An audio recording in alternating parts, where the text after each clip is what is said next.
आज 28 फरवरी को हम भारत रत्न डॉक्टर राजेंद्र प्रसाद की पुण्यतिथि मना रहे हैं।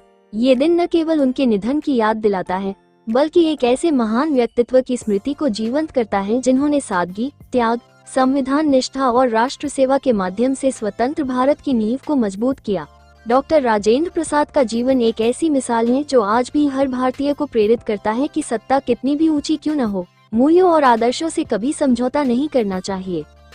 उनका प्रारंभिक जीवन, साधारण जड़ों से असाधारण ऊंचाई तक।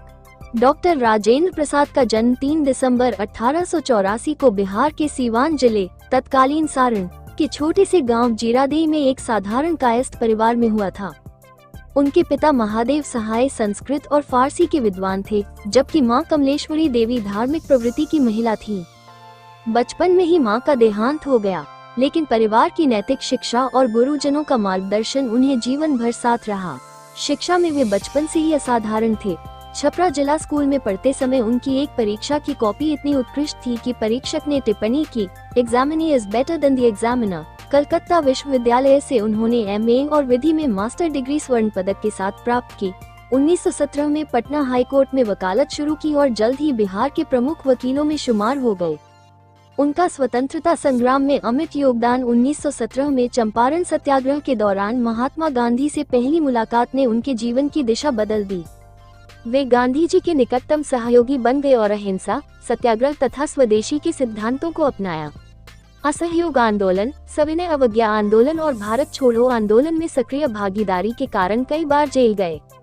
वे 1934, 1939 और 1947 में भारतीय राष्ट्रीय कांग्रेस के अध्यक्ष चुने गए। यह उपलब्धि उनके नेतृत्व की गहराई दर्शाती है। बिहार और बंगाल में बाढ़ राहत कार्यों में उन्होंने व्यक्तिगत स्तर पर सक्रियता दिखाई, जो उनकी मानव सेवा की भावना को प्रमाणित करती है।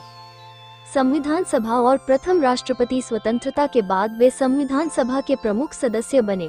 उन्होंने संविधान निर्माण में महत्वपूर्ण भूमिका निभाई और कई बहसों में अपनी विद्वता का परिचय दिया। 26 जनवरी 1950 को जब भारत गणतंत्र बना, तब डॉक्टर राजेंद्र प्रसाद स्वतंत्र भारत के प्रथम राष्ट्रपति चुने गए। वे एकमात्र राष्ट्रपति हैं जिन्हें 2 बार 1952 और 1957 लगातार चुना गया। उनका कार्यकाल 12 वर्ष 1950 से 1962 तक रहा।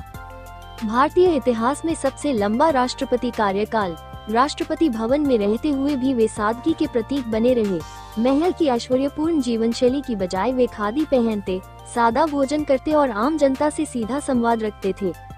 अंतिम वर्ष और भारत रत्न स्वास्थ्य बिगड़ने पर 1962 में उन्होंने स्वेच्छा से पद से इस्तीफा दिया और पटना के सदाकत आश्रम में सादा जीवन अपनाया। उसी वर्ष उन्हें भारत रत्न से सम्मानित किया गया। वे इस सम्मान से अलंकृत होने वाले प्रथम व्यक्ति थे।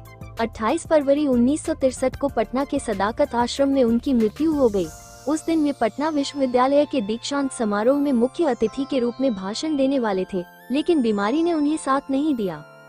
आज के संदर्भ में उनकी प्रासंगिकता डॉक्टर राजेंद्र प्रसाद हमें सिखाते हैं कि सत्ता सेवा का माध्यम है, नहीं तो गर्व का साधन। संविधान राष्ट्र का सर्वोच्च दस्तावेज है, जिसकी रक्षा हर नागरिक का कर्तव्य है। सादगी और त्याग ही सच्ची महानता की पहचान है। आज जब हम लोकतंत्र की चुनौतियों का सामना कर रहे हैं, तब उनकी स्मृति हमें याद दिलाती है कि राष्ट्र निर्माण में व्यक्तिगत महत्वाकांक्षा से ऊपर उठकर सामूहिक हित को प्राथमिकता देनी चाहिए। भारत रत्न डॉक्टर राजेंद्र प्रसाद को उनकी पुण्यतिथि पर कोटि कोटि नमन। उनका जीवन अमर रहे, उनके आदर्श सदैव प्रेरणा स्रोत बने रहे। जय जवान, जय किसान, जय विज्ञान। धन्यवाद। वीडियो अच्छा लगे तो कृपया लाइक, शेयर, सब्सक्राइब, कमेंट जरूर करें।